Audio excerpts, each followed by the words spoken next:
Comment ça va? Ah bah, ça va, super. Eh ben écoute, merci beaucoup d'avoir accepté l'invitation.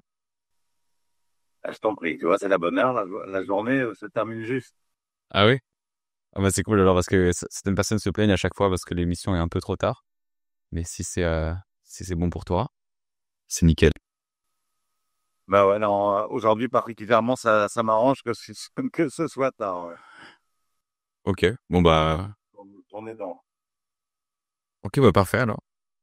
Et qu'est-ce que je veux dire? Donc peut-être lancer un petit sujet chaud avant de commencer dans le dur des sujets que je voulais aborder ce soir. Petite question, quelle est la différence entre Bitcoin et une monnaie de jeu vidéo?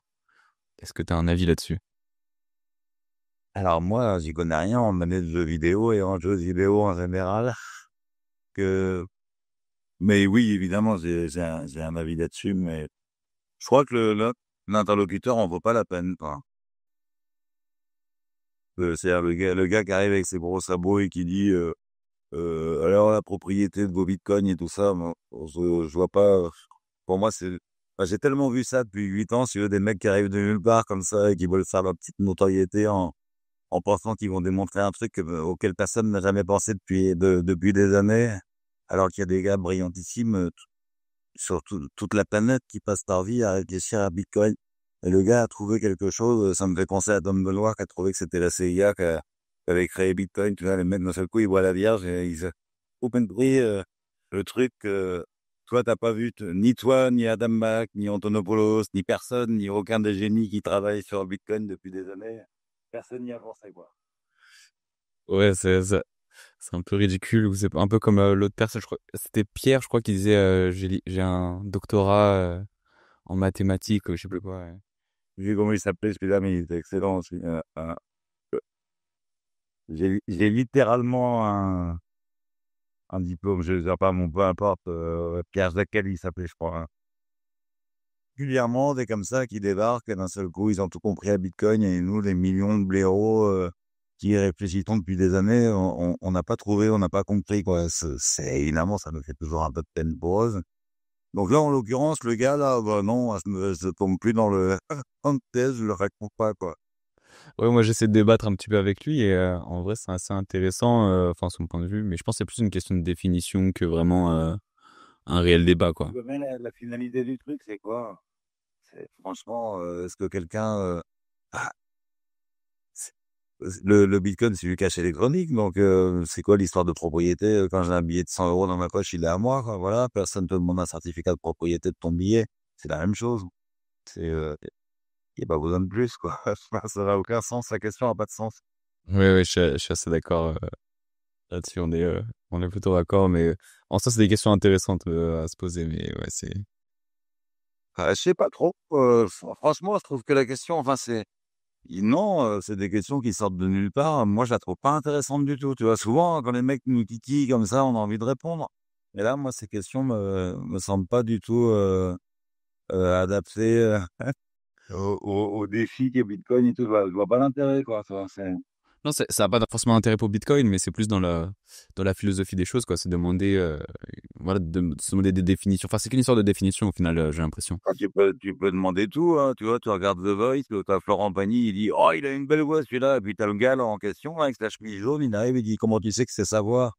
Ça se trouve, c'est pas la sienne et tout. Enfin, tu vois, c'est des débats ils sont ridicules, quoi. Personne se pose la question de savoir la propriété de ton Bitcoin et la propriété de ta voix. Pour moi, enfin, tu peux toujours trouver des questions tordues à tous les sujets. Ça ne fait pas avancer le schmilblick, quoi. Celle-là, pour moi, est pas pertinente. Et puis, sur le jeton de casino, c'est un truc, un jeton de jeu vidéo, je sais pas, la réponse est tellement évidente que, bah, c'est juste une question de manque de culture, quoi. Ouais, je sais pas, je pense que c'est juste une pièce du puzzle qui lui manque pour Bah, l'interprétation. si tu veux, pour moi, le Bitcoin en tant qu'outil de paiement, c'est plus le cas maintenant depuis des années, mais m'a été tellement utile et m'a sorti de tellement de situations dans des pays vraiment, enfin partout dans le monde, quoi, en fait, que je vois pas le rapport avec un jeton de casino, tu vois, enfin un jeton de jeu vidéo. Je n'aurais pas su, me dépatouiller des situations que j'ai connues avec des jetons de jeux vidéo. Enfin, je le crois pas en tout cas. Peut-être que oui, hein, peut-être qu'il y a un marché pour ça. Mais en tout cas, le marché avec le Bitcoin partout et de 2017, avec du Bitcoin, tu pouvais t'en sortir à peu près partout, et l'échanger contre une monnaie locale ou des biens locaux. Voilà, mais ça, on peut pas le faire avec des jetons de jeux vidéo. Enfin, en tout cas, je crois pas. Pas à un moment donné. Ouais, c'est plus complexe, disons. C'est pour ça, ouais, moi, mon point de vue, enfin, ce que je lui avais répondu, c'est qu'en soi, il n'y a pas vraiment de différence. La différence, c'est la résilience du réseau sur lequel ces jetons circulent. Forcément, un jeton de vidéo, il dépend du développeur de jeux vidéo, alors que Bitcoin, c'est beaucoup plus résilient. Donc, c'est ça qui lui donne de la valeur. Euh, mais sinon, fondamentalement, c'est vrai que c'est similaire au final. Ouais, enfin, pour moi, ces questions-là sont un peu surréalistes en 2025, quoi, si tu veux. Il y a 10 ans, 12 ans, 8 ans, on débarquait dans le game, on avait ces questions-là, mais bon, voilà. Enfin, moi, bon, bref, c'est insignifiant. Ouais. Insignifiant. On peut conclure sur le sujet. C'était juste le sujet d'introduction. Et qu'est-ce que je veux dire? Est-ce que ça y est, tu t'étais installé au Salvador? Tu me parlais de janvier. Moi, moi, le projet, en fait, dépend de la construction de notre appart. Ah Et oui. il y a un peu de retard. Il y a un peu de retard, donc ça risque de pas être encore en 2025. Ok. Ok, d'accord. Bah, j'ai pas d'urgence, hein, puisque nous, c'est vraiment un choix de vie. On n'a pas d'urgence extrême, quoi. Hein. Donc, on va pas on va pas anticiper les choses pour aller louer un appartement. Enfin, on va regarder quand même. Hein. J'ai essayé, mais en fait, l'offre immobilière, je sais pas si tu as eu le temps de voir ça, toi, mais l'offre immobilière est assez limitée. En fait, t'as pas un choix énorme, quoi. Ok, non, j'ai pas été dans ces détails-là. Je suis pas encore au stade à me demander si je vais déménager là-bas. Mais toi, c'était plus dans la partie littorale que tu voulais t'installer? Bah, l'appart que je vais construire, hein, c'est à Zonte. Mais en revanche, tu sais, pour être près de l'école française, il faut être près de San Salvador, quoi. Donc, on avait essayé enfin, on essaye depuis un moment de trouver un truc près de l'école parce qu'il y a des bouchons incroyables pour aller au lycée français le matin. Et, euh, et donc, c'est je sais pas, 1 heure et demie hein, minimum pour faire les derniers kilomètres. Et donc, l'idée, c'était d'acheter tout près du lycée. En fait, c'est super chaud. Il y a très peu de terrain et à cet endroit-là, c'est très cher, quoi. Ouais, j'avais vu ça, les bouchons devant les écoles privées. C'était pas devant le lycée français, c'était devant le lycée, je sais plus si c'était canadien ou états-unien. Bah oui, Et c'est génial. En fait, ils sont en face, le lycée français et le lycée de langue anglaise, là. Et ça réunit, je crois, 2500 élèves tous les matins, tu sais. Donc, c'est 2500 bagnoles qui débarquent pour laisser les enfants devant les deux écoles et ça crée un bouchon dingue. Voilà. C'est comme ça. ouais. Et qu'est-ce que je veux dire? Et sinon, niveau installation, est-ce que tu as déjà fait des démarches? Est-ce que c'était compliqué ou sans aller trop dans Ouais, les détails, c'est hein? assez compliqué, hein. C'est assez compliqué. Ouais, c'est assez compliqué. Moi, en tout cas, la voie que j'ai choisie, c'est pas simple. J'ai un avocat, c'est long, faut y aller, faut faire il y a pas mal de démarches et dont certaines, il faut être sur place. Donc, ouais, c'est pas si simple. Ils t'attendent pas avec, ils t'attendent pas comme chez nous avec les tapis rouges, le logement payé et des allocs. Hein. Faut vouloir pour habiter au Salvador et être migrant au Salvador.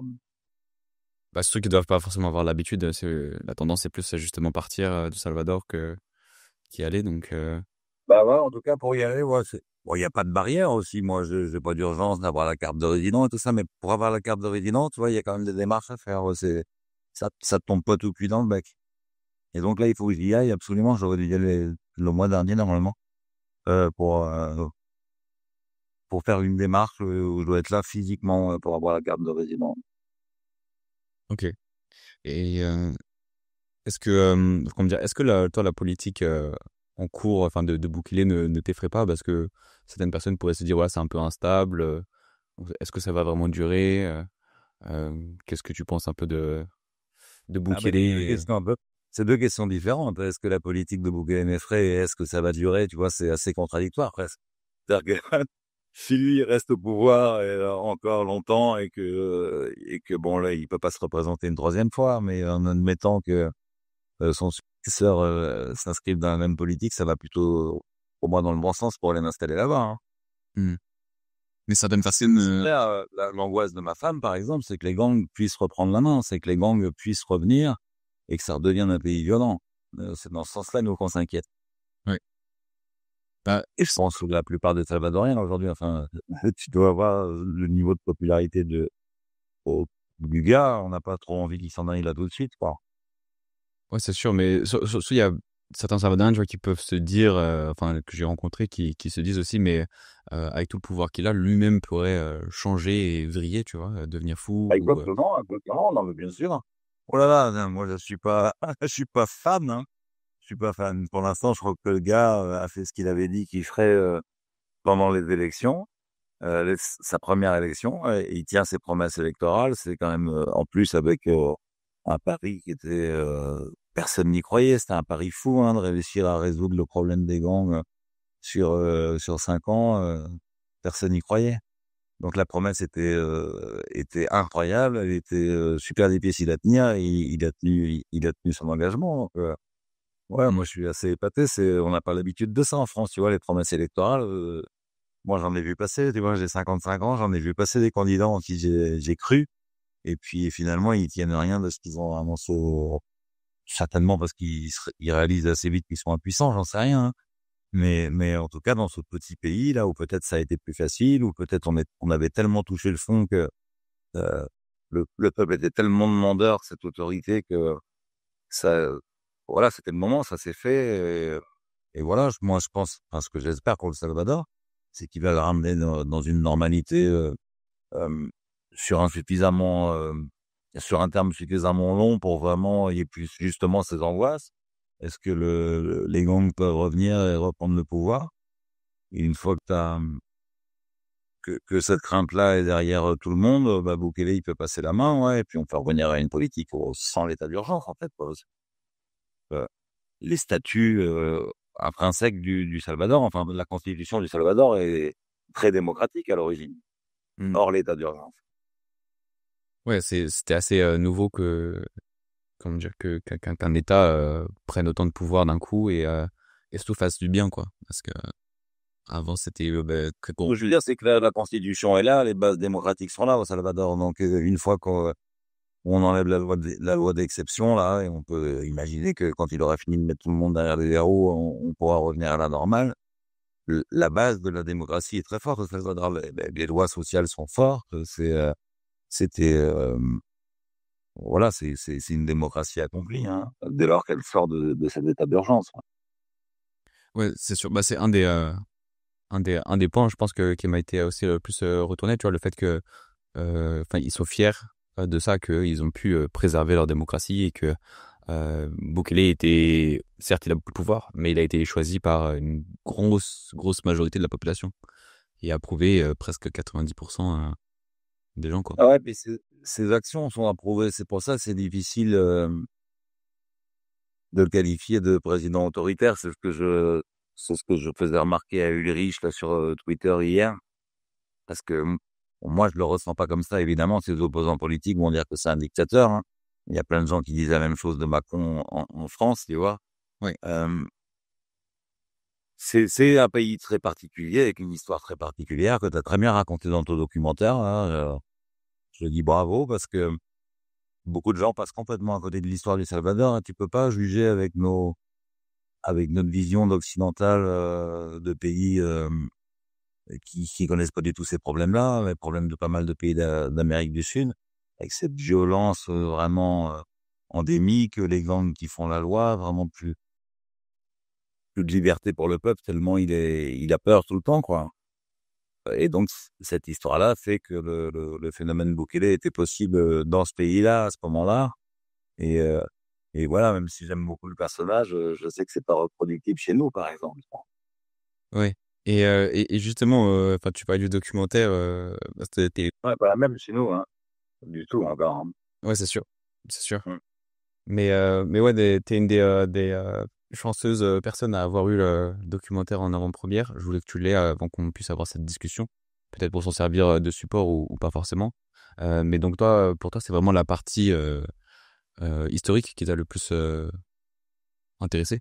Bah, bah, en tous les cas, tu reviens sur l'histoire du pays et comment il en est arrivé là, comment il en est arrivé à la guerre civile, et comment, après la guerre civile, ça a été le règne des gangs. C'est vraiment intéressant de comprendre cette histoire pour pour comprendre le succès de Bukele et comment il peut avoir 80-90% d'opinion favorable aujourd'hui, de popularité dans son pays. Si tu comprends pas ça, tu peux ne le voir que comme un dictateur. Voilà, et tu vois bien quand tu vas dans le pays que ça ressemble pas du tout à une dictature sud-américaine comme on a pu l'envisager, avec un culte de la personnalité et tout ça. Il y a pas de grand portrait de Bukele dans les rues. Mmh. Enfin, je trouve que la parole est très libre dans le pays. Ouais. Non, c'est sûr. Je connais beaucoup de pays où tu peux pas critiquer le dirigeant, ça se fait pas. Les gens sont silencieux, tu vois. Moi, j'ai pas mal traîné mes gaines dans les pays de l'Est. La parole est beaucoup plus libre au Salvador. Moi, je connais des opposants résolus parce que des gens qui ont très bien réussi à l'époque avant Bukele et qui aujourd'hui trouvent que ils ont cru qu'ils ont plus les mêmes facilités, que c'est Bukele qui lui organise le commerce et qu'il sert ses amis et sa famille et tout ça. Tu vois, il y a une opposition qui est virulente et qui s'exprime. Ouais. Tu vois pas ça au Kazakhstan. Ah ben ça c'est sûr. Et ouais, j'en ai rencontré plusieurs des personnes comme ça qui, Ni en Iran, tu vois. tu vois, c'est sûr. Ouais. Mais ouais, j'ai rencontré notamment enfin, il travaille en tant que taxi pour Bitcoiner où tu vois, il accepte les paiements en Bitcoin, etc. Et lui, c'est un enfant d'une personne qui était très aisée, donc il a grandi, il a été dans le lycée français, c'est pour ça il parlait aussi pas mal français. Et, euh, et donc lui, il était vraiment anti Bukele, mais il aime bien le côté, enfin Bitcoin. La loi Bitcoin, c'est un peu la seule chose qui il a également. Lui, la politique sécuritaire, il y trouve pas des avantages, lui. Bah si, forcément au niveau de la sécurité, mais niveau économique, tu vois, il est très critique en tout cas. Moi, c'est dit, je vois des opposants qui sont ultra critiques, mais ils sont obligés de reconnaître que, bah, quand même, ça a changé la vie de tout le monde. La sécurité, ça change vraiment tout, quoi. Hein. Mais voilà, eux, ils sont pas tendres avec Bukele, ils ont plein de critiques à faire, comme on est tous dans les camps politiques. Tu sais, quand t'es opposant, il y a rien qui va. Hein. Le mec en face, c'est forcément une énorme pourriture. Donc eux, ils le voient comme ça. Mais ils sont obligés de reconnaître que le pays a vraiment changé, et que c'est un énorme espoir et que tout le monde peut aller de l'avant quand t'as pas peur de se faire pinguer toutes les 3 minutes, quoi. Ouais, c'est sûr. Mais après, lui, enfin, de ce qu'il m'a raconté, c'est que lui était très privilégié, surtout dans le quartier dans lequel il vivait, et il a pas vu de violence, quasiment pas connu de violence, ni vu de meurtre ou. Ouais, il était C'est le même protégé. profil que les gars dont je te parle. J'ai un ami, Bertrand, qui est français, qui vit là-bas depuis longtemps. Enfin, depuis 10 ans, je dirais. Il est marié avec une Salvadorienne. Et donc, c'est une famille bourgeoise là-bas. Et donc, eux, c'est plutôt des opposants à Bukele. Hein, c'est sûr. Mais eux, la violence, ils l'ont très peu vue, je pense. Ouais. Bah, lui me racontait que quasiment tous les matins, il allait courir dehors tôt le matin et qu'il a jamais eu aucun problème dans le quartier où il était, quoi. Oui, parce qu'il devait vivre dans un condominium, tu sais, avec les gardes armés annoncés. Il y en a qui sont énormes. Tu peux courir 10 kilomètres dans ta résidence privée. Oui. Mais la violence, les Salvadoriens de base, eux, ils la vivaient dans les villages, partout. Le racket était pour tout le monde, tous les commerçants et tout. Enfin, bon, tu le racontes très bien dans ton documentaire, donc tu sais tout ça. Hein.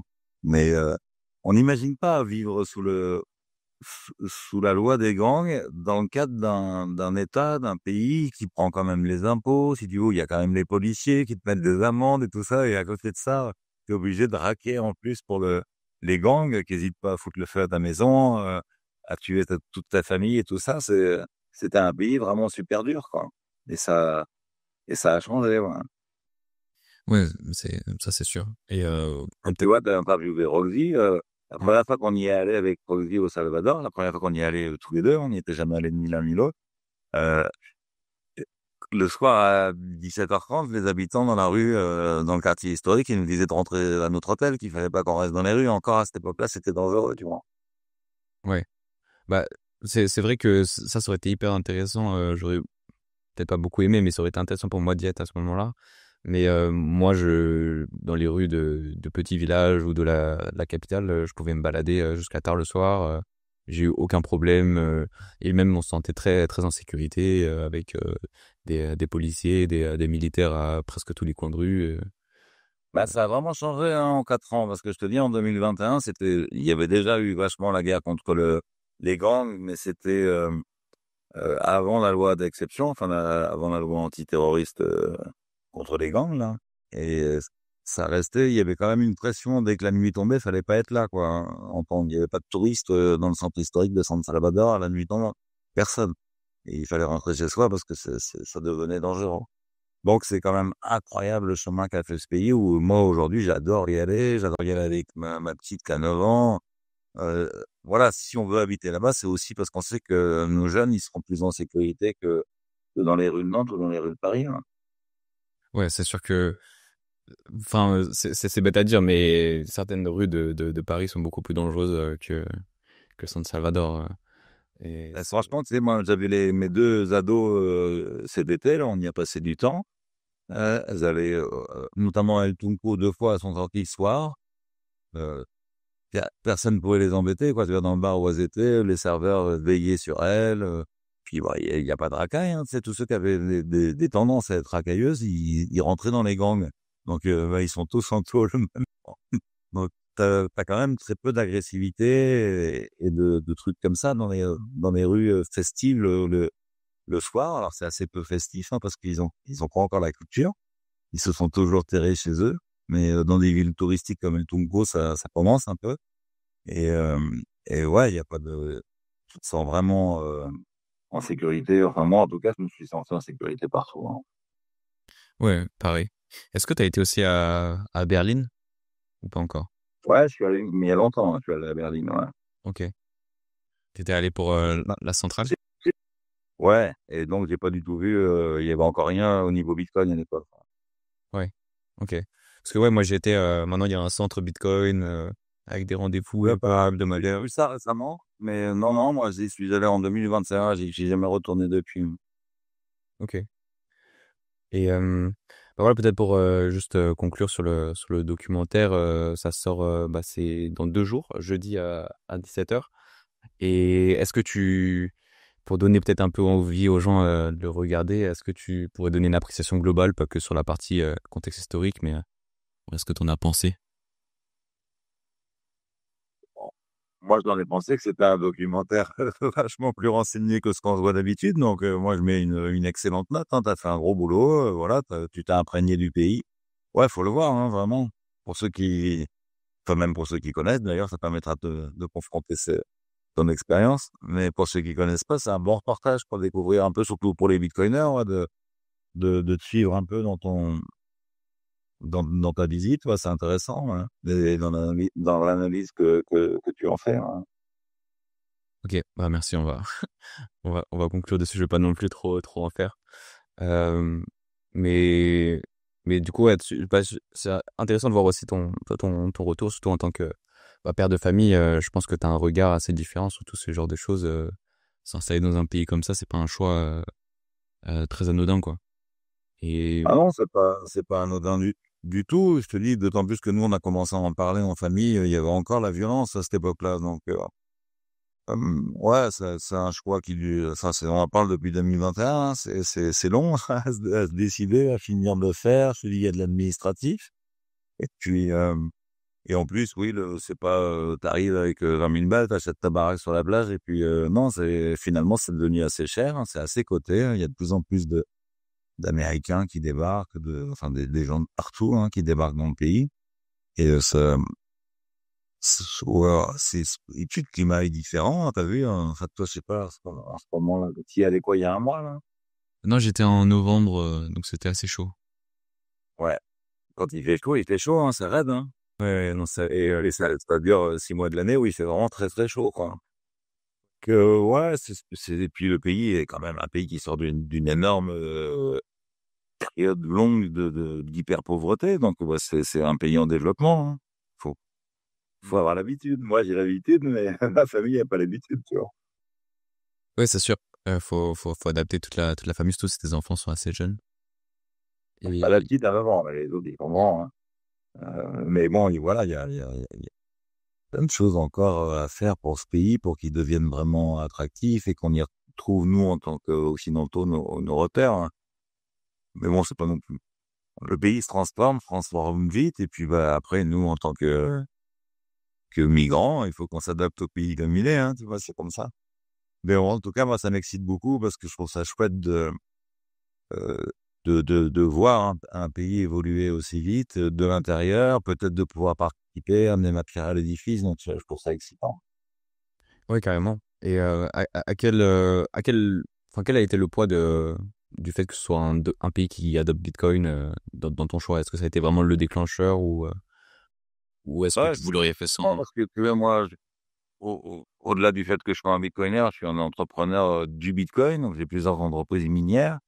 Et au moins, à la base, je sais que mes entreprises sont considérées comme dignes, tu vois. On est des entrepreneurs normaux, du coup, dans un pays comme le Salvador. Donc, on a créé Big Block El Salvador il y a presque un an maintenant. Et, euh, et voilà. Alors que ici, je te rappelle qu'on a quand même un amendement à la loi MiCA qui envisageait qu'on soit poursuivi pénalement, tu vois, les acteurs du Bitcoin. C'est-à-dire qu'on puisse nous foutre en tôle, quoi, hein. Qu'on puisse interdire complètement le mining en Europe. Comment veux-tu qu'une entreprise minière, même si on n'a pas d'activité de production en Europe, en Union européenne, on a notre siège social en France, et la France et tous les pays de l'Union européenne interdisent notre activité. Tu vois, t'es obligé de partir, hein. On te laisse pas trop le choix avec une menace comme ça en permanence. Oui, c'est sûr. Donc Mais oui, le fait que là-bas on soit plus que toléré, on fasse partie du paysage, c'est évidemment ça change tout, bien sûr, hein. Tu pas l'impression de raser les murs en permanence. est-ce que les dernières, enfin, le dernier accord et les dernières tensions avec le FMI et le Salvador te font pas non plus aussi, enfin, peur, sans ça le retour en arrière de tout ce qu'il y a autour de Bitcoin et cette pression Non, du pas du FMI? tout. Non, j'ai écrit un petit fil là-dessus sur Twitter. Très vite, moi, quand j'ai vu l'histoire du FMI, là, je l'ai creusé un peu. Moi, je trouve qu'il s'en est vraiment tellement bien sorti. Bukele, je te rappelle qu'en 2021, c'était cette histoire de prêt du FMI qui était négocié depuis des années, avant même que Bukele soit élu, hein. Le prêt, il était dans la balance. Donc, un prêt d'1,3 milliard. Et ils lui ont dit, si tu n'abandonnes pas ta Bitcoin Lane, là, tu n'auras jamais ton prêt, quoi. 3 ans après, il obtient 3 milliards et il enlève un petit bout de la Bitcoin Lane. Donc, je trouve que c'est un coup de maître. Ouais, niveau négociation, c'est assez incroyable. Ouais, eux, ils s'en sortent, si tu veux, le FMI s'en sort en ayant gagné. En disant, voilà, on a réussi à le faire plier, mais en fait, ils l'ont fait plier sur un tout petit bout d'une branche. Et finalement, il avait accès à beaucoup plus de financement que prévu. Et tu vois bien qu'il continue à faire son achat programmé, sa DCR de Bitcoin tous les jours. Donc, pour l'instant, c'est lui, pour moi, c'est lui le grand gagnant, mais son pays, le grand gagnant de ce deal. Et en même temps, ça lui permet de rentrer dans le concert des nations, des pays respectables, parce que aidé par le FMI. Donc, je trouve qu'il a gagné sur tous les plans, quoi. Et, et encore pour nous, Bitcoiners, tu vois, on a l'impression que c'est une compromission parce qu'on n'aime pas le FMI et tout ça, mais la plupart des gens, ils comprennent pas du tout ça. Si tu veux, pour eux, le FMI, c'est un truc bien, c'est le Fonds monétaire international. Ils donnent de l'argent à des pays qui sont méritants, qui ont tendance à aller vers plus de démocratie et tout ça. Donc, pour beaucoup de gens, encore heureux qu'il a fini par plier un petit peu pour prendre cet argent du FMI. Ouais, clairement. Je pense que c'est un bon move et c'est vrai que des deux points de vue, bah, je pense c'est plus le Salvador qui sort gagnant, mais le FMI peut aussi se vanter, se dire ah vous voyez on a Bien retiré. sûr, bien sûr, mais c'est ça toute la force de la diplomatie. Si tu veux, Bukele a fait le voyou, a fait je suis pas comme vous et tout ça, je fais ce que je veux avec mon petit pays. Et là, il rentre un peu dans le rang pour montrer que bah, il est raisonnable et tout ça. Puis au passage, il prend 3 milliards pour son pays.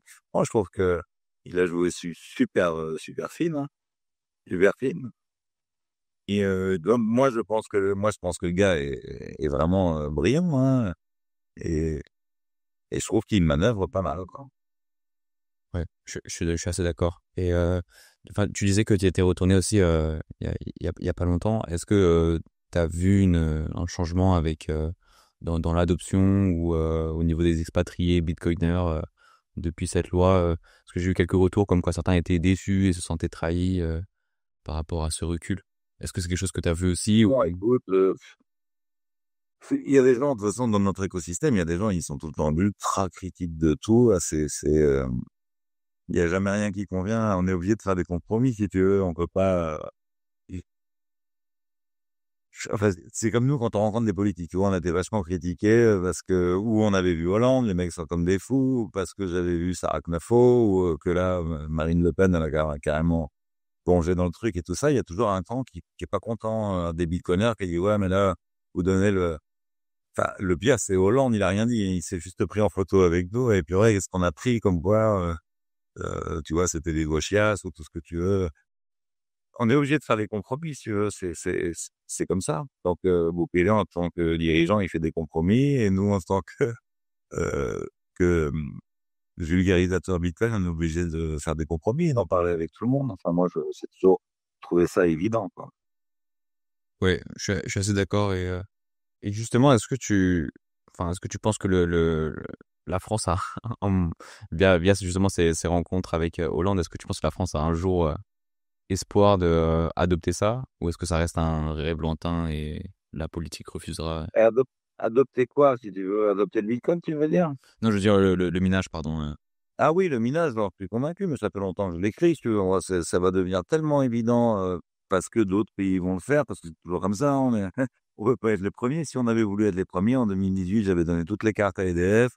Je l'ai déjà raconté, hein, il y a eu un appel d'offres qui avait été passé pour 2 conteneurs, donc on aurait été la première nation à miner avec son acteur national de l'électricité. Bon, bah, on a raté le coche parce que c'est comme ça, on n'est pas des aventuriers en France.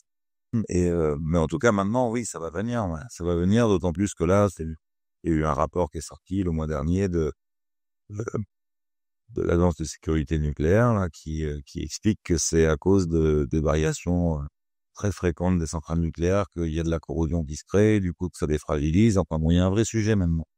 Donc, c'est même mon objectif 2025, c'est mon vrai pari 2025. On commence à faire un mining français avec EDF. Ouais, ça t'en as parlé quand même plusieurs fois et je trouve que c'est hyper intéressant de voir la manière dont tu décris qu'ils ont rejeté. Tu disais que c'était vraiment philosophique, quoi, qu'ils ont refusé parce que c'était Bitcoin et pas Bah, pour autre je chose. me prétends que j'en ai, si tu veux, hein. Nous, on a vu l'appel d'offres, on a commencé à travailler dessus, on savait qu'on avait toutes les chances de remporter la moitié, c'était un peu le deal. Et on a vu disparaître du jour au lendemain. Bon, voilà, c'est comme ça.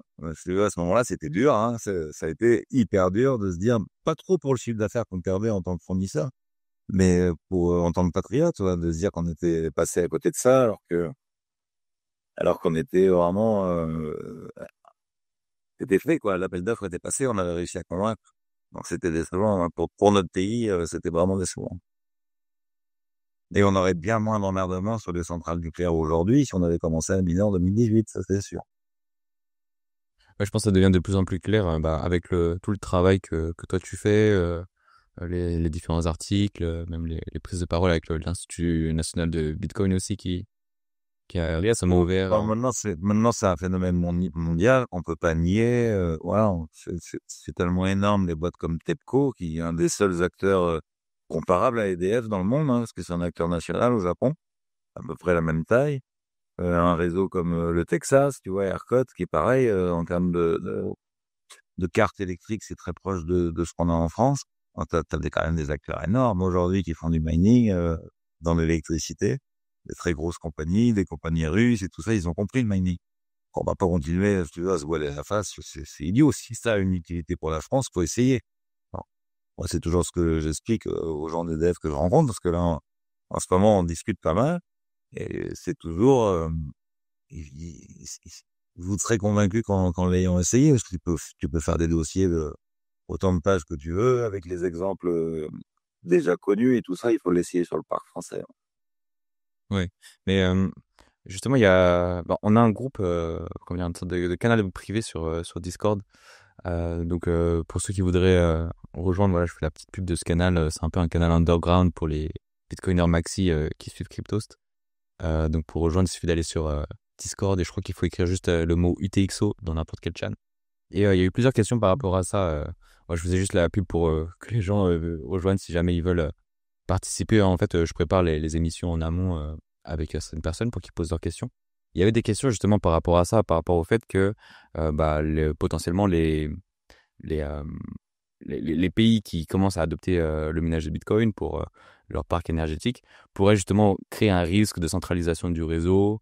On voit, il y a beaucoup de minage qui se passe aux États-Unis, comme tu le disais, aussi au Japon. Et si l'Europe ou la France commençait à l'adopter, est-ce qu'il y aurait pas un risque de centralisation dans les pays occidentaux ou alliés des États-Unis, selon toi? Et que ça pourrait un peu tuer la neutralité. Pas du, pas du tout. C'est toujours le même, c'est toujours pareil. C'est même mieux réparti aujourd'hui que quand j'ai commencé moi, où tu avais la Chine qui avait la moitié, hein, voire plus que la moitié. C'était presque 60%, non? Bah, en fait, moi, j'ai toujours nié que ça pouvait avoir 60%, mais quand ils ont coupé le mining, on a vu 60% du hash rate disparaître de la carte du hash rate mondial, hein. Donc, ouais, ils ont eu jusqu'à 60%, ouais. Ouais. Même un peu plus, parce que je crois qu'il y avait des mineurs qui sont quand même restés. Ouais, un petit peu, mais franchement, quand ils ont dit il faut couper, tout le monde a coupé, hein. Ils sont restés, mais ils ont coupé provisoirement. Ok. La plupart des mineurs sont restés, hein. Il y a la plupart du hash rate, mais la plupart des mineurs physiques, parce que les petits sont restés, en fait. Ouais, ceux qui faisaient un peu de manière illégale, sur des petits mineurs, des petites fermes. Ouais, c'est jamais vraiment illégal. Les mecs achètent leur électricité et les gars qui leur vendent l'électricité, ils savent bien pourquoi ils la vendent, hein, tu sais. Une ferme, c'est pas discret, hein. Et, mais bon, le mining chinois, c'est très particulier. Enfin, le commerce chinois, toute l'activité chinoise, tu vois. Si tu regardes les textes, la détention de Bitcoin est interdite, les échanges en Bitcoin sont interdits. Et c'est un des pays où ça s'échange le plus, où tu as des boîtes comme Bitmain qui inondent le marché d'Asie, quoi. Ouais, c'est quand même contradictoire. Ouais, c'est sûr. Mais La Chine voulait vraiment lutter contre le Bitcoin, il commencerait par fermer les deux usines qui produisent toutes les machines du monde, hein, Wattsminer et Bitmain, et puis hein, ça sera emmerdant quand même, tu vois, pour Bitcoin. ouais, et puis ils auraient pu tuer Bitcoin déjà il y a un moment. Si on avait à 60%, ils auraient très bien pu faire une attaque d'envergure et y mettre fin, quoi. Bah, ils auraient pu essayer. C'est pas sûr qu'ils auraient gagné, mais il y a eu, disons que si Bitcoin pouvait être mis par terre, c'était à cette époque-là, en 2015, 2016. Ouais, ils avaient vraiment tout ce qu'il fallait pour faire du mal à Bitcoin, mais encore une fois, c'est toute l'intelligence, enfin, c'est toute l'opportunité de ce protocole, c'est qu'il a réussi à naître et à grossir on- vraiment dans le mépris des institutions qui étaient menacées, quoi. C'est-à-dire, ils ont pas vu le truc arriver. Ouais, ils le prenaient un peu de haut et au final ils l'ont un peu sous-estimé. C'est pour ça que c'est pas reproductible, hein. L'aventure du Bitcoin, elle n'est pas reproductible avec une autre crypto-monnaie, c'est sûr. Parce que la proof of work n'est pas reproductible, n'importe quel truc qui aurait des prétentions comme Bitcoin, voilà, en proof of work. Voilà, tu sais qu'il faut couper tout de suite, hein, donc en 2010, c'était très facile d'avoir 70% du mining mondial, très très facile. Ouais. Et justement, je vois certaines estimations de certaines personnalités qui parlent de entre 40 à 50% du minage qui serait actuellement aux États-Unis. Est-ce que c'est une estimation qui te semble juste ou- Combien tu dis? 40, 40, 50? Ouais. Ah, un bon 40%, c'est possible, hein. Ah ouais? Parce que quand tu regardes les données, Le dernier chiffre que j'avais calculé m'amenait à 35%, mais c'était il y a au moins 6 mois. ok. Et depuis, ce que je constate, c'est que euh, dans beaucoup de pays, ça reste compliqué de créer du gros mining et c'est long. Alors que la démarche maintenant au Texas, c'est assez rapide. Donc, t'as vraiment, et pas que au Texas, dans plusieurs États des États-Unis.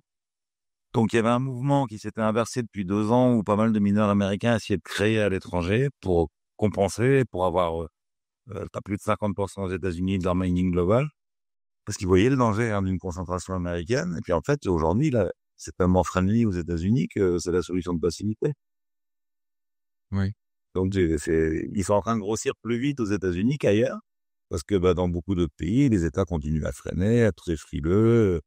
Voilà, ça n'intéresse personne, ils réalisent pas l'opportunité que c'est, comme en France, tu vois, depuis le temps que je secoue le cocotier en France, on n'a toujours pas fait ce POC pour montrer au pays entier que ça serait hyper intéressant pour EDF. C'est un truc de fou, on sait pas pourquoi, on sait pas pourquoi ça avance pas. Oui, il doit y avoir des personnes, bah, comme tu disais, philosophiquement, qui bloquent. Mais parce que quand tu regardes les données des pools, on voit qu'il y a quoi? Il y a 30% sur Foundry USA, il y a environ 5% sur Marapool.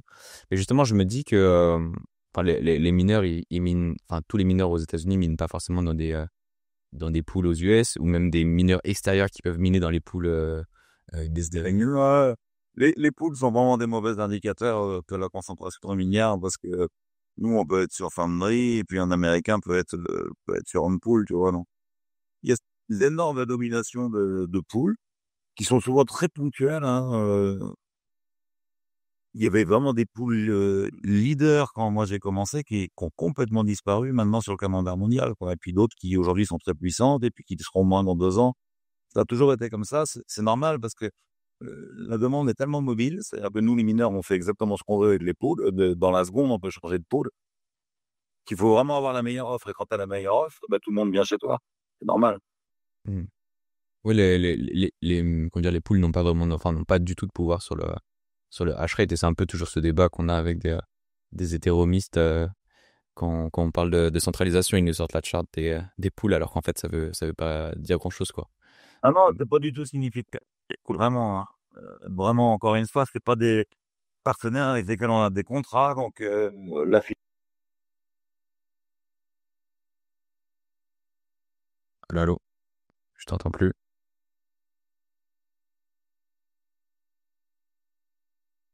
Est-ce que c'est moi qui bug ou...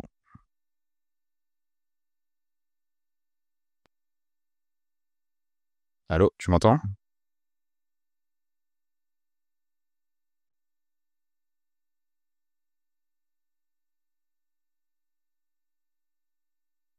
Je ne t'entends plus, au cas où. Est-ce que dans le chat, enfin dans l'audience, vous pouvez mettre des pouces vers le haut si vous m'entendez?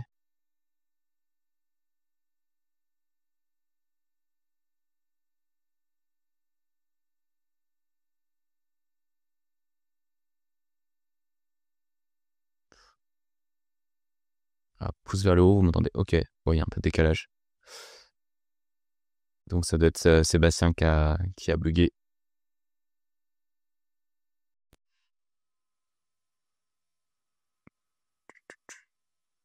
Tac, et je vais le...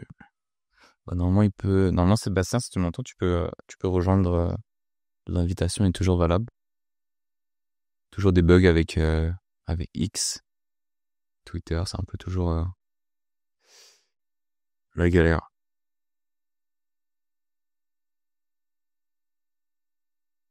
Et voilà, j'en profite pour rappeler, peut-être c'était pas assez clair pour le Discord. On a un Discord, un channel sur le Discord public de Cryptost, mais un channel privé avec que les bitcoiners maxi. Vous pouvez être toxique sur ce channel-là, on vous en voudra pas. Et voilà, quand il y a une émission, bah, je l'annonce ici en avance sur ce channel-là. Et voilà, je demande si vous avez des questions. Donc, ça permet de compléter aussi les questions que j'ai pour les invités. Normalement, Sébastien, tu dois avoir l'invitation ou je vais essayer de la faire. Hop. Ah, voilà. Il devrait bientôt arriver. Et pour se connecter donc au chat, il suffit juste d'écrire UTXO, donc les lettres UTXO, dans n'importe quel channel. Et normalement, ça devrait vous donner le rôle spécifique pour avoir accès à ce chan spécifique. Et, et voilà. J'essaie de meubler en attendant que Sébastien revienne. Et sinon, évidemment, on en a parlé au début du Space. Mais il y a dans 2 jours un reportage sur le Salvador qui sort que j'ai produit par mes soins.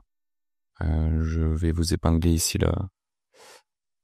le tweet qui vous montre. Voilà, si vous êtes curieux d'aller regarder ça. Ça sort donc jeudi à 17h. Donc voilà, j'espère que vous allez apprécier. C'est beaucoup de travail. Et je vois qu'il y a pas mal de commentaires. D'un coup, il y a eu plusieurs. On me demande de rembourser. Ça va. Ça va. Ça va pas non plus payer très cher. Hop, Sébastien est de retour.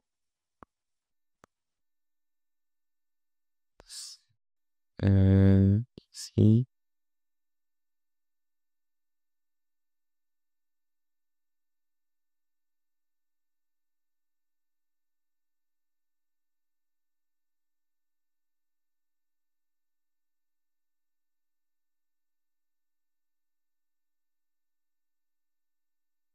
Et voilà, sachez qu'aussi, j'essaie d'être un peu présent aussi sur le Twitch, donc cette émission est aussi rediffusée sur le Twitch en audio, donc il y a juste le screen de Twitter qui est montré.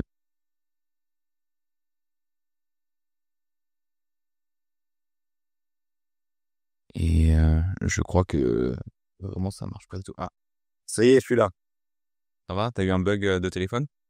Bah non, écoute, je sais pas, sur mon PC, ça, j'avais plus de batterie, je l'ai remis et j'arrivais pas à m'en connecter, donc je l'ai mis sur mon téléphone. Ok, bizarre. Non, bah c'est Twitter qui bug aussi. T'auras pas besoin de rembourser. Merci beaucoup. Et je sais plus ce qu'on me disait. Oui, on parlait des contrats, je crois, avec les poules, si je me trompe Ouais, pas. voilà, donc en fait, la concentration des poules, on s'en fout, ça a toujours été comme ça, t'as toujours eu des poules qui ont eu 35, 40, 45% du hash rate, mais c'est pas ça qui est inquiétant, hein. Non, vraiment, je trouve que ça a plutôt tendance à se déconcentrer. Encore une fois, on l'a dit, hein, aujourd'hui, une grosse dominance, c'est les États-Unis, peut-être avec 40%, peut-être un peu plus, et on a connu la Chine jusqu'à 60, donc bah, c'est à nous de faire en sorte qu'il y ait d'autres gros pays du mining qui arrivent, quoi. Et oui, justement, il y a la Russie qui a fait pas mal d'annonces dernièrement. Il y a le ministère de l'économie qui avait annoncé qu'il commençait à faire des transactions en Bitcoin, mais aussi Poutine qui s'était exprimé sur Bitcoin en disant que personne ne pouvait l'arrêter. Et ils ont fait toute une législation autour du minage. Est-ce que Alors, c'est un peu, ils ont été très, je dirais, très exigeants sur quel mining et où. Et bon, c'est en train de se mettre en place, le mining russe.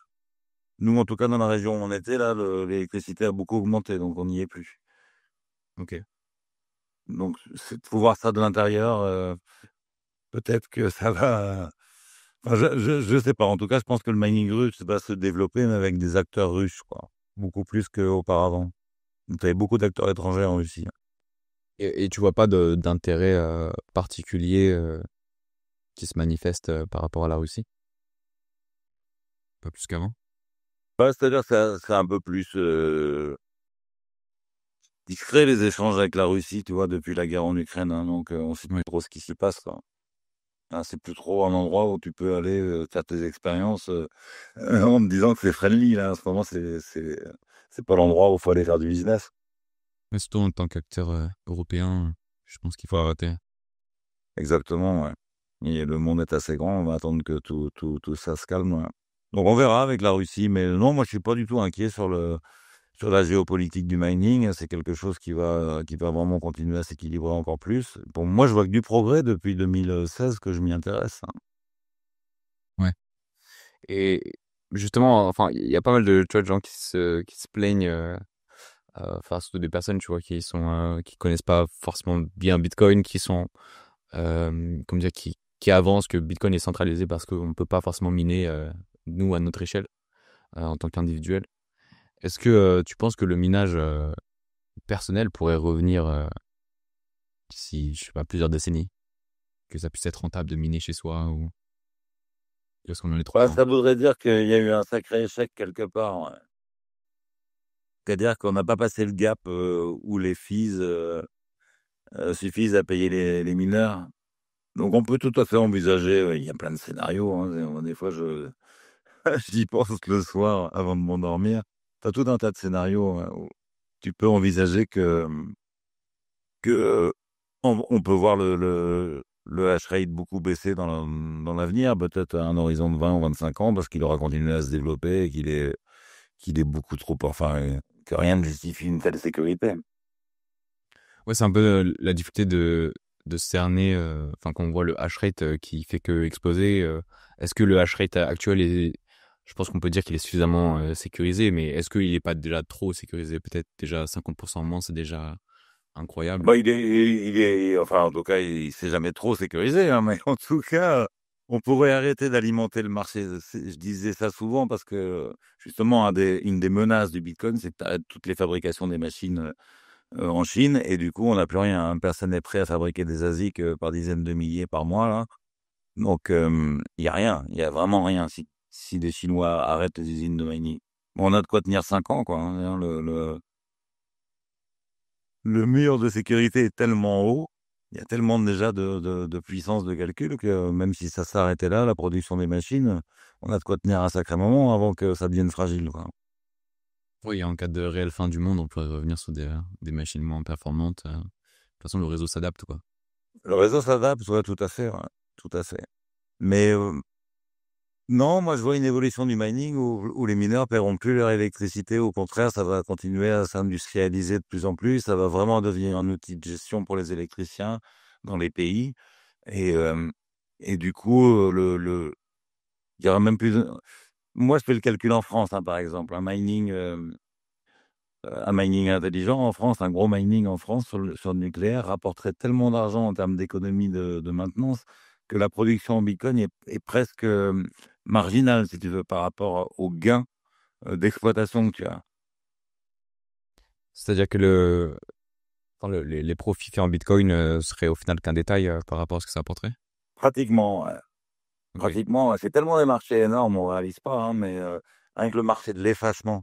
C'est quand EDF a besoin d'effacer les industriels parce que on est dans un pic et que sinon bah, tout le monde va crever de froid dans sa baraque à l'hiver. Il y a des accords qui sont pris par RTE en amont. Tous les ans, c'est renégocié avec les entreprises pour qu'elles puissent couper 2 heures. 2 heures sur des pics identifiés de demande, tu vois. Et tu as certaines industries qui peuvent couper des fois jusqu'à 3 heures. Il y a des recherches qui sont faites pour l'industrie chimique qui pourrait couper des fois jusqu'à 4 heures et tout ça. Et ça coûte une fortune. Quand RTE rachète cette disponibilité d'une usine, ça coûte super cher. Et, euh, et donc, bah, tout ça, le mining apporterait une autre discipline, une autre manière de gérer un réseau.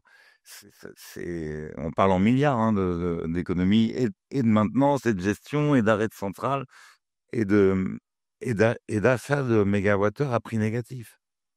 Parce que nous, actuellement, on vend des mégawattheures à prix négatif, mais on pourrait en acheter pour faire le mining. Oui.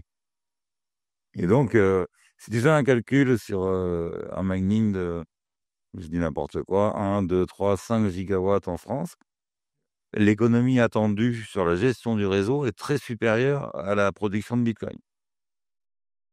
Ok.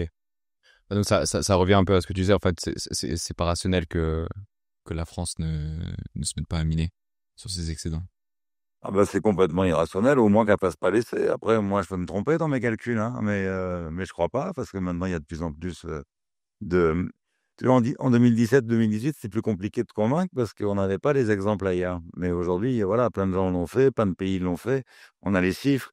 Donc oui, ça paraît complètement délirant qu'on s'y mette pas tout de suite en France, quoi. On perd de l'argent tous les jours à pas le faire, hein. Hmm.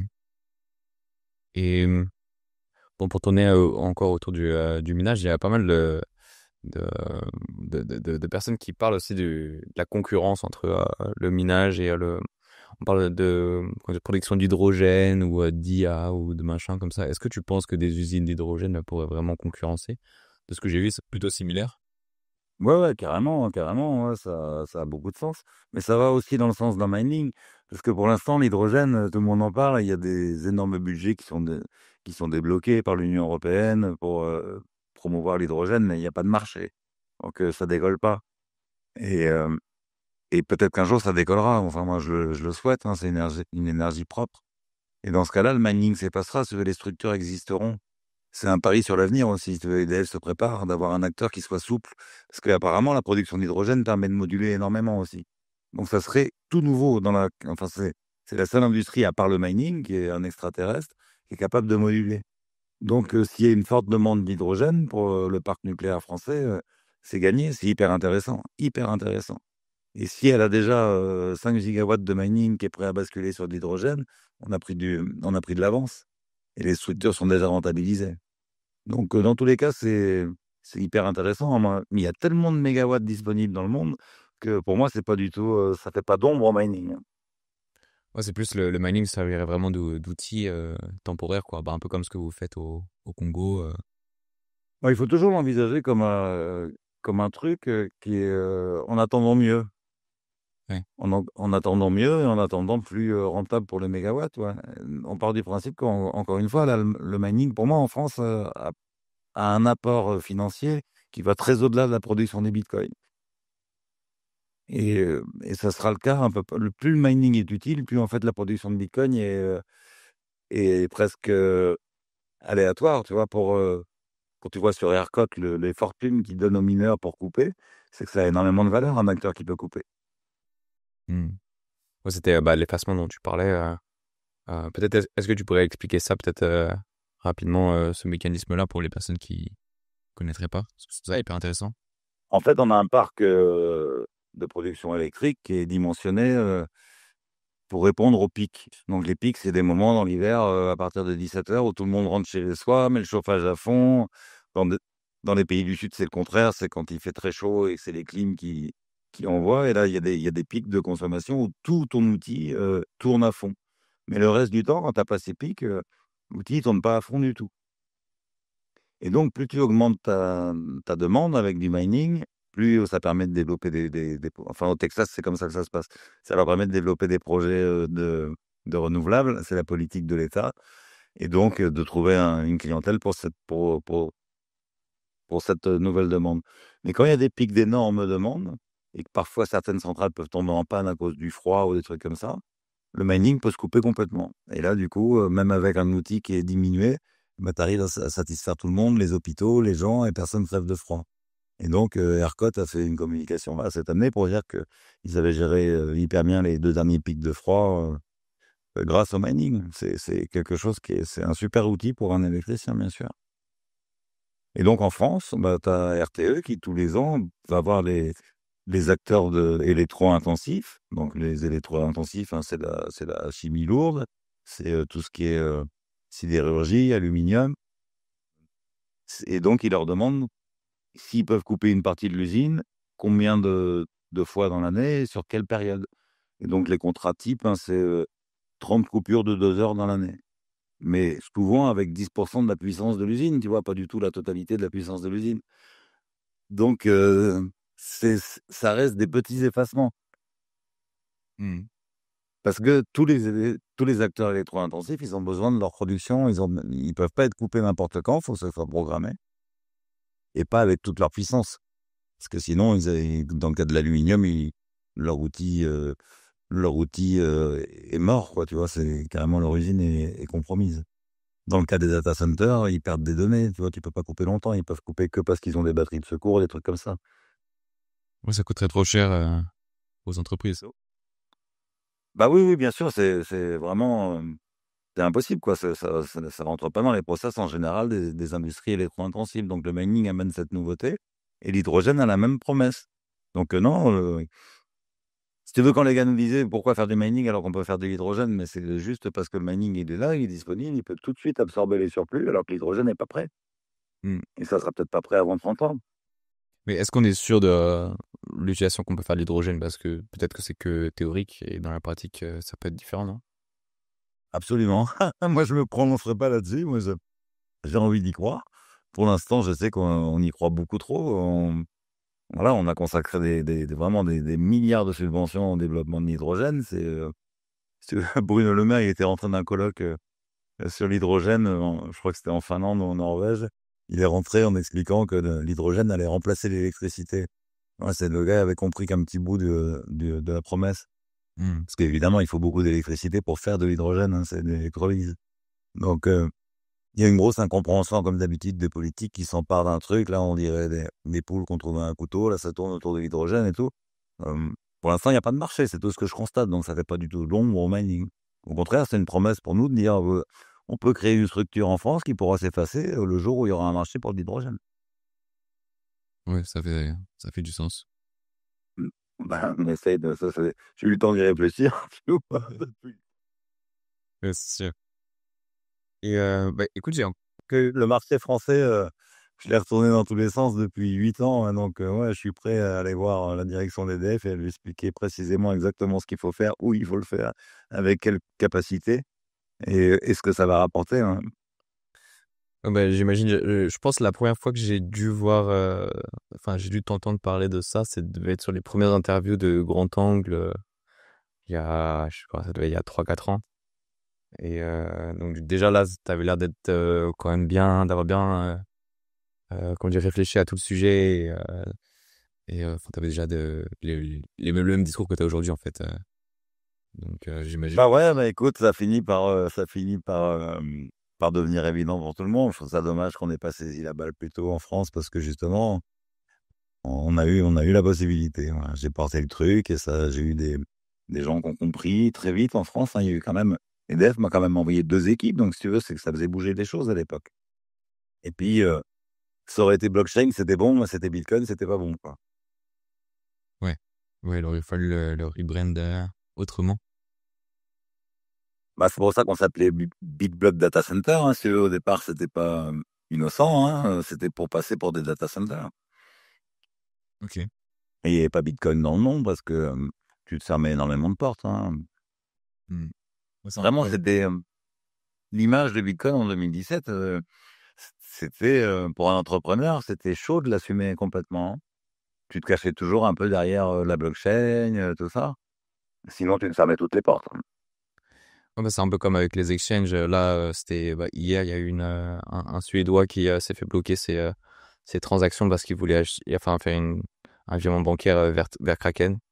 Et donc, comme Kraken est un peu, pas blacklisté, mais flagué dans les services bancaires, ils lui ont bloqué ces trucs juste parce que c'est le nom crypto relié à. Ouais, mais bon, c'est insupportable. Hein. Bon, il y a une période comme ça de résistance qui est prévue pour durer quelques années encore, même si bah, l'administration de Trump là, met un gros coup de pied dans la fourmilière et que tout le monde va suivre.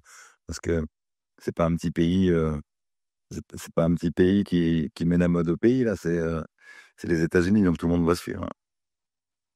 Ouais, c'est sûr. Et en plus, il insiste beaucoup sur le mining, Trump. Donc, bon, il y a quand même un moment, les dirigeants, ils se disent, mais merde, c'est quoi cette histoire de mining? Ou quand même qu'on regarde un petit peu. Moi, là, j'ai fait une tournée politique comme j'ai jamais fait, hein, là, depuis 3 mois, là. J'ai rencontré énormément de leaders politiques, donc c'est bien que Trump a fait bouger les lignes. C'est pas d'un seul coup mon discours que je répète le même depuis 7 ans qui vient de leur arriver aux oreilles, tu vois.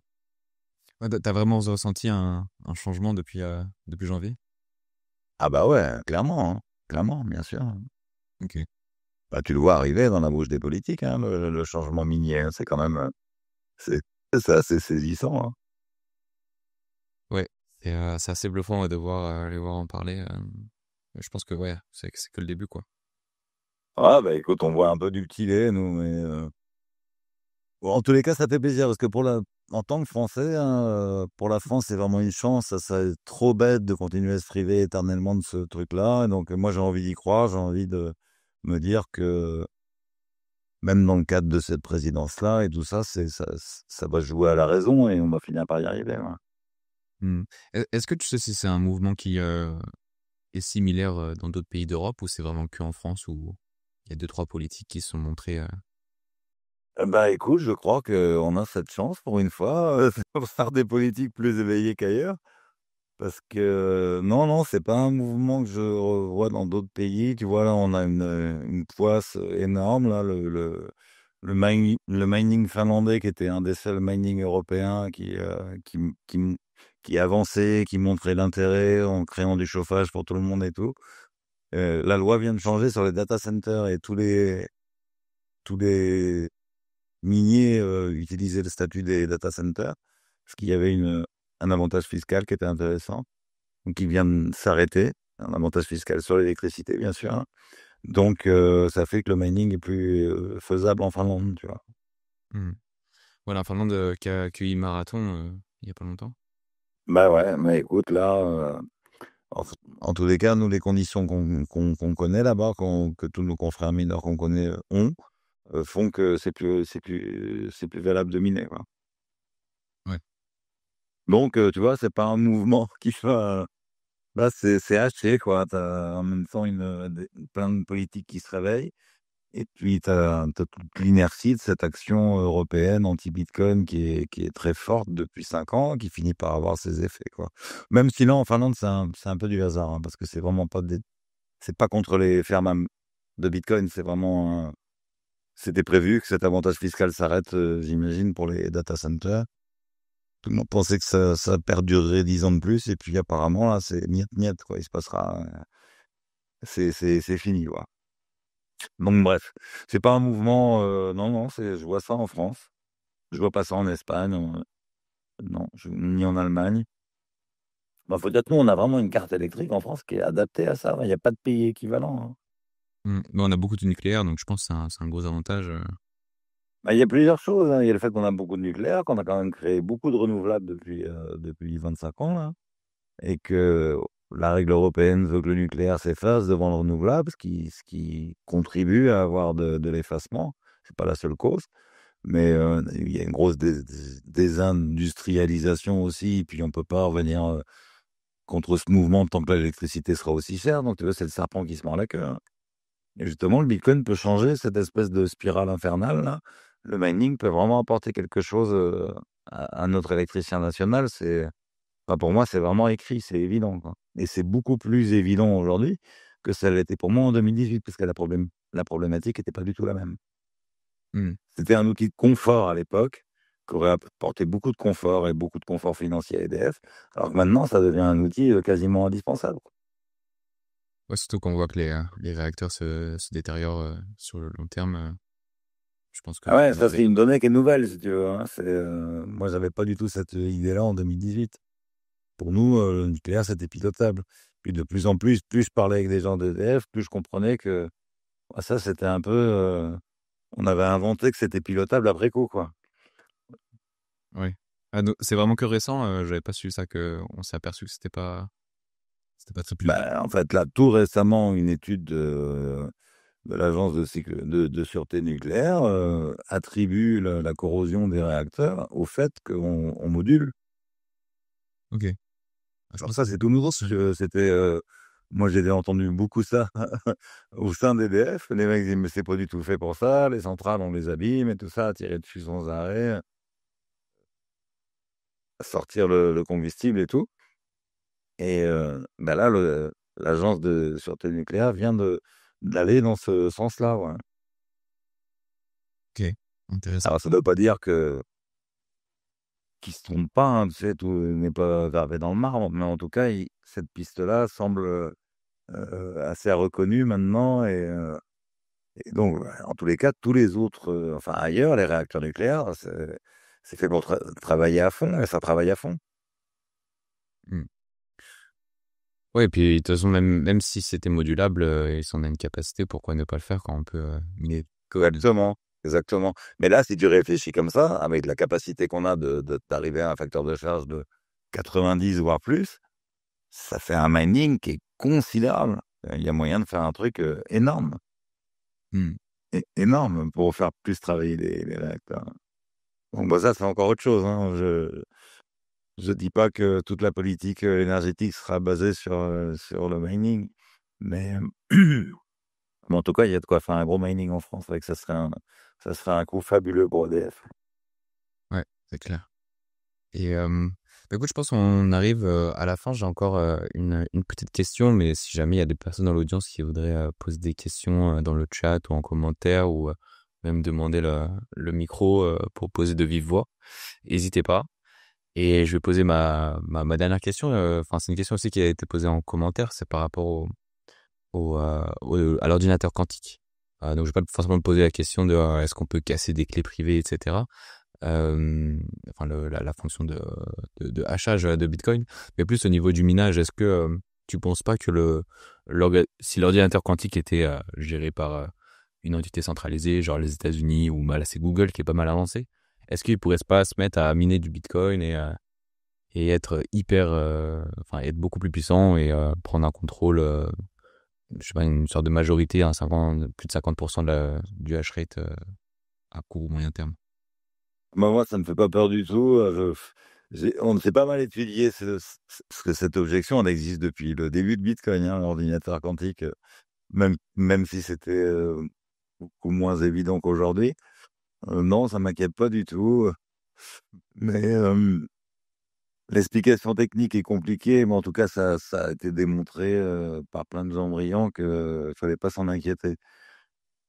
Notamment Nicolas Cantu, il me semble, a fait un bel article là-dessus. Nicolas Cantu? Il me semble qu'il a fait un article pour expliquer que fallait pas avoir peur de l'ordinateur quantique pour le Bitcoin. Ok, bah j'ai pas vu ça, mais je vais aller chercher. Ouais. Et On a une question dans Mais le... pour moi, c'est pas une menace. Ouais. Ok. Parce que en fait, je me dis, si tu vois, s'il y a un acteur centralisé qui garde la technologie, qui la rend pas forcément open source, bah, il pourrait créer des machines surpuissantes et à court terme, au Ouais, moins. mais là, il détruit le monde. Hein. T'imagines que ça sera. Enfin là, à l'heure actuelle, si c'est arrivé, ça serait que des soucis que ça détruise Bitcoin, parce que le gars, il prend le pouvoir mondial sur tout, toute la finance mondiale. Hein. Ouais, mais si c'est par exemple les États-Unis ou enfin un acteur qui aurait pas forcément d'intérêt à tout détruire, mais à détruire Bitcoin par exemple. Tu sais, Le cas, c'est pas je. pour moi, c'est totalement surréaliste. Pas parce que je ne crois pas que le quantique va pas arriver de mon vivant. Hein. C'est parce que non, je le vois pas comme un danger imminent. Je pense que la technologie va se répandre. Et enfin, j'en sais rien. Mais ça m'inquiète pas une seconde. Moi. Pour jouer des dangers, tu sais, nous on parle toujours en termes de menaces et d'opportunités. J'ai toujours vu deux menaces sur le Bitcoin, moi, qui sont beaucoup plus flagrantes et que les gens voient pas en général.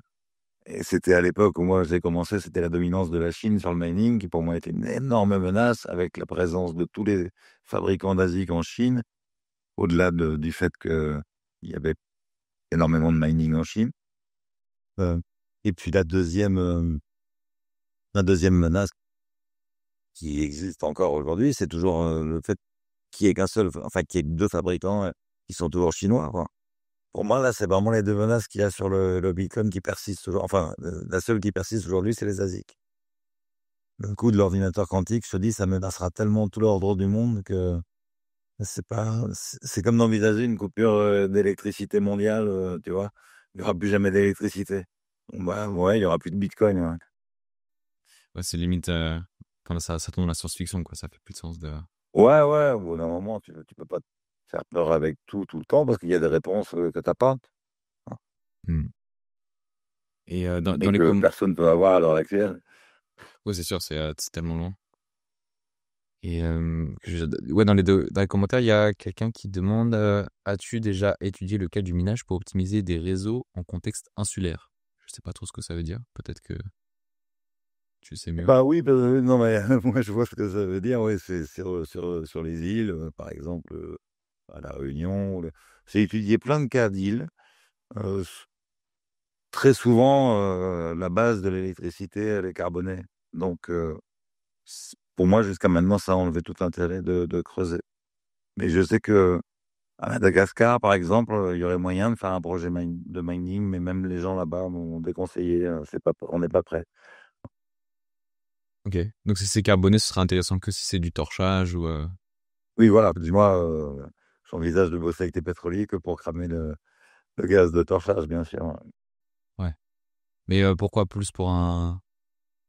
Enfin, idéologiquement ou parce que c'est pas forcément viable ou rentable? Bon, les deux, mais surtout parce que oui, moi, ma vision du mining, c'est que l'électricité doit être quasi gratuite pour le mineur parce qu'il rend un service énorme et qui n'existait pas jusqu'à maintenant dans la carte mondiale de l'électricité et que ça rend énormément de services. Tu veux, d'un seul coup, tu as un gap qui est beaucoup moins important entre ta capacité à installer et ce que tu produis réellement. En gros, pour réaliser aujourd'hui, le parc électrique mondial permet de produire 3 fois plus d'électricité que ce que le monde consomme. Et ça ne nous empêche pas d'avoir des pénuries électriques. Ouais. Donc ça, c'est une question d'équilibrage de réseau, de maillage de réseau, mais aussi d'équilibrage. Et cet acteur-là apporte une capacité vraiment qui jusque-là n'existait pas. Et ça révolutionne complètement tout ce qu'on sait sur un réseau électrique. Hmm. Ouais, parce qu'on en est encore à discuter de. Enfin, certaines personnes veulent, tu vois, aller plus vers la sobriété, ne pas consommer l'énergie. Et moi, j'ai complètement passé au-delà de ça, mais en tout cas, ce que je veux dire, c'est que du coup, un mining carboné, pour nous, utiliser du charbon, qui est une ressource qui peut voyager, qui peut aller ailleurs, ça n'a aucune raison de servir à du mining. C'est vraiment, d'abord, aujourd'hui, c'est disqualifié en termes de prix. Et je te dis, pour moi, le mining sera tellement utile que l'électricité pour le mineur sera quasi gratuite. Chose qui est impossible à faire avec du charbon. Parce que lui, il a un prix de marché. Donc déjà aujourd'hui, miner au charbon, pour moi, c'est pas rentable. Ça fait 1 kWh qui est trop cher. Mais je pense que dans les 20 ans ou 30 ans qui viennent, personne n'envisagera de miner avec des hydrocarbures parce que même le producteur, il arrivera toujours à le vendre à un meilleur prix qu'en l'utilisant pour faire du mining. Oui, c'est sûr, parce que enfin, le prix du kilowattheure, peut-être pas tant vers zéro, mais très faible pour les mineurs. Si, si, il tend vraiment vers zéro pour Ah ouais? les mineurs. Plus le mining devient utile, plus le prix tend vers zéro. Parce que de plus en plus, c'est les surplus qui sont utilisés. Bah oui, en fait, de plus en plus, tu fais un mining utile. En gros, moi, quand j'ai commencé, on pouvait miner en France, on était rentable quand j'ai commencé en 2017, avec du jus à 9 centimes. Aujourd'hui, tu peux avoir des périodes où tu vas être rentable avec du jus à 9 centimes en plein bull run, mais ça dure pas longtemps. Euh, voilà, le prix moyen du kilowattheure, quand j'ai commencé, il était à peu près à 7 cents de dollars. Aujourd'hui, il est plutôt à 3 cents et demi, donc il a divisé par deux en l'espace de 8 ans. Et ça continue comme ça. Tous les ans, c'est moins cher. Parce que tous les ans, tu laisses des, euh, des endroits où tu peux miner, où les gens font appel à toi, ils ont besoin de toi. Ça les aide à équilibrer leur réseau et à équilibrer l'offre et la demande. Alors qu'au début, en 2015-2016, quand les mineurs ils s'installaient, ils allaient voir les usines qui avaient une capacité de les fournir. Et c'était lesquelles, ces usines-là? Bah, c'était souvent celles qui avaient les usines à charbon, les usines à gaz. Et donc, bah, tu m'en prends beaucoup? Oui, je t'en prends beaucoup. Ah bah, du coup, je te fais un super prix. Et hop, tu avais un jus à 5 cents. Mais aujourd'hui, et en plus, les hydrocarbures ont énormément augmenté depuis. Avec un jus à 5 cents, t'es pas compétitif. Donc, pourquoi tu t'emmerdais à cramer du charbon et du gaz? Ouais, c'est sûr, ça fait plus de sens. Non, ça fait plus de sens, là. S'il y a encore beaucoup d'hydrocarbures dans le mining, c'est justement à cause du Texas, parce que le Texas utilise beaucoup de mining et que 70% du mix texan reste carboné. Même si aujourd'hui, c'est beaucoup plus du gaz que, qu'il y a quelques années, il y avait encore beaucoup de charbon. Et bon, les usines électriques à partir du gaz aujourd'hui, c'est pas très polluant, les usines ultramodernes. Ça n'a rien à voir avec, avec les usines il y a 30 ans ou 40 ans ou 50 ans. Mais bon, bref. En tout cas, tous les nouveaux projets qui se passent hors gestion de réseau, où il y a encore beaucoup de gaz comme au Texas, c'est que sur du renouvelable. Et ça apporte beaucoup de services aux producteurs de renouvelables, hein. Oui. Regarde le cas de l'Éthiopie, hein. L'Éthiopie, il y a 3 ans, il y avait zéro mining. En l'espace de 3 ans, tu as 600 mégawatts de mining qui s'est installé. Ah oui. 600. Ça représente quoi à peu près Bah, 600 mégawatts, tu veux un réacteur nucléaire traditionnel, c'est 800 mégawatts. Ok, donc c'est presque un réacteur entier Ouais. qui s'est Qui est installé dans 3 ans. consacré au mining sur des surplus de l'hydroélectricité, que sur de l'hydro, hein, en Éthiopie. Ouais. Ok. Intéressant ça. Ils ont donc c'est leur mix c'est principalement de l'hydro ou Ah oui, oui, leur mix, c'est essentiellement de l'hydro. Il y a trois projets de barrages qu'on finit par délivrer leur électricité. C'est énorme, c'est des barrages énormes, énormes. Et donc, il va y avoir toute une période où il va y avoir du surplus. Ouais. C'est pas appelé à rester éternellement, hein. Hmm. Mais quand tu crées comme ça d'énormes barrages, c'est utile, hein. Ouais, c'est sûr. Et il y a aussi, on parle beaucoup peut-être pour conclure, sinon ça va, ça va être à l'infini, je pourrais te poser 10 000 questions. Mais sur le cas du royaume du Bhoutan, est-ce que tu en as entendu parler, enfin plus précisément que ce qui se dit sur les médias principaux? Non, non, non, pas du tout. Alors là, c'est un pays, je ne saurais même pas le situer sur une carte. Ah ouais? J'ai honte, mais non, je m'y suis pas intéressé parce que quand j'ai entendu parler du Bhoutan, c'était déjà, ils avaient déjà commencé à miner. Donc, ils avaient plus besoin de nous, si tu veux, hein. Voilà, on arrivait trop tard. Donc non, je m'y suis pas du tout intéressé. Tout ce que je sais, c'est que c'est devenu une politique nationale, hein, le mining, et que bah, ça ressemble tellement à ce que je propose à la France depuis longtemps que je suis un peu jaloux. Mais non, non, mais j'en sais pas plus que ce qu'on lit dans la presse. Non, je suis pas expert sur ce sujet-là. Ok.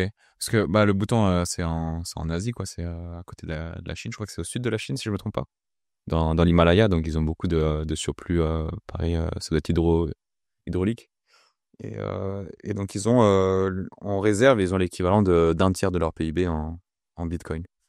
Donc c'est vrai que ça fait C'est rêver. assez fou parce qu'en fait, je me souviens, la première fois que j'en ai entendu parler, ils avaient fait une annonce en disant qu'ils avaient trop d'électricité et qu'ils cherchaient des clients et des idées internationales pour venir consommer leur électricité. On était plusieurs à avoir répondu, il faut faire du mining, hein, bien sûr. Et tu vois, ils s'y sont mis assez vite derrière. Ouais. Et puis en plus, ils ont même pas forcément fait d'annonce, hein. C'est vraiment, c'était, je crois que c'était si je me trompe pas, c'est parce qu'ils avaient des fonds sur Celsius. Et enfin, la liquidation de Celsius a révélé que qu'ils avaient du Bitcoin. Je sais pas pourquoi ils utilisaient Celsius. Ils ont peut-être essayé de faire des choses avec des rendements sur la Ah planète. ouais, tu crois? Ouais, c'est possible. Bon, en tout cas, voilà, ils avaient levé le doigt en disant on a du jus. Il y a un mineur qui s'est pointé et qui a dit voilà ce qu'il faut faire. Ils l'ont fait et ils n'ont pas claironné, ils ont juste fait, ils ont fait de leur réserve en Bitcoin. Mais c'est souvent beaucoup plus facile sur des petits pays, hein. Voilà, moi j'ai convaincu des. Voilà, on vient d'ouvrir une ferme au Congo-Brazzaville. Bon, on a convaincu le pays, le gouvernement, l'État que c'était hyper intéressant, hein. Mais parce que c'est des pays où tu arrives encore à toucher les autorités et à faire avancer un projet qui a du sens assez vite, hein. Hmm. Et ouais, bah, je suis en train de regarder la même pool et pleine. On est à 26 subs par les bytes là. Je sais pas si C'est t'as bien vu ça. ça? Ouais. Non. Et il y a l'air de pas trop avoir d'inscription ordinals ou autre, donc je sais pas trop s'il y a une raison particulière. Le réseau est en forme. Et Ouais. ça tourne 24/24. Ouais, moi j'ai eu ça parce que ça doit être, ça doit faire plaisir en tant que mineur, je pense, de voir les frais remonter comme ça. Je sais pas si ça va durer, mais C'est moyennement, je regarde plus ça. je regarde. Vraiment, je regarde plus du tout mes chiffres. Parce que nous, on regarde souvent enfin, j'imagine que c'est la même chose pour toi, mais les bitcoiners lambda regardent souvent le prix. Mais toi, c'est peut-être pas la même pool, non? Si, si, moi je regarde souvent le prix quand même, ouais. Mais la Mais même pool, non? non, vraiment, non, non, je regarde plus ça. Enfin, je le regarde parce que souvent on fait des rapports et tout ça, donc certainement une fois ou deux dans le mois, je suis le nez dans les chiffres. Mais c'est pas mon quotidien, non, parce qu'en fait, ça change rien à ta vie. Parce qu'au bout du bout, c'est au bout d'un moment, quand t'as l'habitude, hein, bah, ça t'émeut plus. Mais même les grosses chutes ou les grosses montées, voilà, ça rythme plus ma vie. Mais il y a eu une époque où oui, ça a changé mon humeur et tout, hein. C'était catastrophique, donc je me suis libéré de ça, ouais. Oui, j'imagine avec le temps, bah, c'est un peu comme le marché. Moi, je suis un peu immunisé quand le marché crash. Ça me fait plus trop grand-chose. Ouais, puis nous, en tant que mineurs, vraiment, on a toujours une optique moyen terme, donc la fluctuation quotidienne du cours et puis les fees et tout ça, non, ouais, non, vaut mieux pas se concentrer là-dessus, quoi. Parce que on est très confiant au global, si tu veux, Ouais. donc t'as pas besoin d'avoir une vue si proche des chiffres de la blockchain Bitcoin, quoi. Ni de son prix, ni tout ça. Hmm. Oui, de toute façon, enfin, votre revenu, ça reste quand même pas mal la création de nouveaux BTC. Donc, pour l'instant, c'est assez. Ah, tu vois, mon obsession en ce moment, c'est plus la météo, tu vois, parce qu'on est sur une centrale hydro, là, où on subit une sécheresse historique, ça n'a jamais été vu dans la région, pas une goutte d'eau depuis 3 mois. Ça, c'est plus mon obsession, plus que le cours du Bitcoin ou la mempool. Ouais, c'est la réalité du terrain, quoi. Ok, ouais, ouais, Ouais, tu sais, vraiment les changements météorologiques, c'est quelque chose, moi, on dit toujours les Bitcoiners, qu'on croient pas au changement climatique et tout ça. J'avais été interrogé là-dessus euh, dans un podcast il y a longtemps, hein, et par Anita Posch et l'ami. Et je lui disais que non, moi, le changement climatique, je le voyais sur nos fermes. Donc, on le nie pas. C'est juste, c'est chiant parce que tu sais jamais quand ça va te tomber dessus, quoi. Et à quel endroit et pourquoi, à quelle raison et tout ça. tu vois vraiment une évolution depuis Et 2010. ouais, des phénomènes météo nouveaux ouais, dans tous les pays où on est, si tu veux.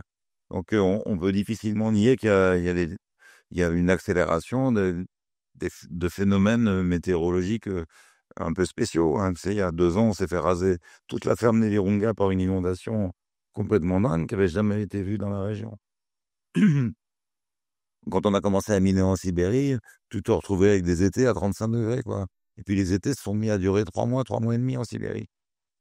Donc il y a quand même des trucs spéciaux. Et là, ce qu'on vit au nord du Congo-Brazza, là, la sécheresse de 3 mois en plein hiver, c'est une saison sèche, ça, mais elle dure 1 mois, 6 semaines.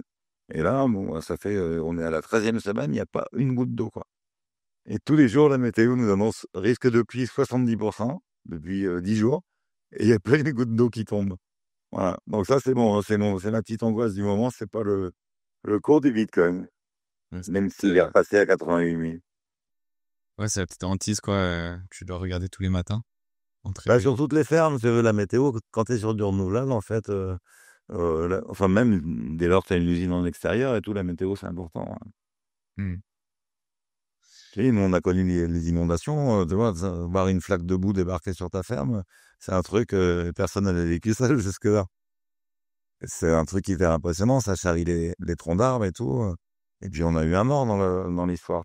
Ah oui, carrément. C'était aussi violent que ça. Ah, c'était très, très violent. Les conteneurs sont partis à la rivière, mais comme des fécus de paille, tu vois. T'as des conteneurs qui ont été tordus dans le truc, t'aurais dit une boîte d'allumettes. Ah oui. Un Bon, ouais, la dommage. météo, c'est impressionnant. Et pour le mineur, c'est un phénomène enfin, c'est toujours important, la météo, hein. Au Paraguay, il y a eu des inondations de dingue aussi l'année dernière, hein. Donc, on est obligé on a ça comme préoccupation, hein. C'est plus ça que la main poule pour moi, en tout cas. Voilà, pour répondre à ta dernière question. Et si jamais il y avait des questions sur le Salvador, j'encourage tout le monde à voir ton documentaire parce que il est vraiment bien fait. On apprend, même moi, j'ai appris plein de trucs. Ah ouais? Bah, merci beaucoup d'en reparler. J'en aurais pas reparlé. Faut pas être trop lourd, mais en effet. Ça m'étonne pas, t'es un garçon bien élevé, Marius. Merci, merci. Bah écoute, je pense qu'on peut conclure là-dessus. Ça fait 1 heure et demie. Merci C'est vrai. beaucoup. Ah, c'est de ma faute, j'étais bavard. Non, mais c'est super intéressant et peut-être on se fera une autre émission pour peut-être aller un peu précisément plus précisément dans certains sujets parce qu'on a survolé un peu tout. Mais merci beaucoup d'être venu, d'avoir accepté et de m'avoir donné 1 heure et demie de ton temps. Eh ben, je t'en prie, ça m'a fait plaisir. Et bah, bonne soirée à tout le chat, à toute l'audience. Merci beaucoup aussi d'avoir écouté. Et puis, on se retrouve semaine prochaine, même heure, sûrement, autre live. Probablement, ce sera moi tout seul où on débriefera le documentaire avec toutes les petites révélations, etc. Euh, donc, voilà, bonne soirée, Seb. Bonne soirée à Bonne tous. soirée à tout le monde. Salut, Marius. Salut.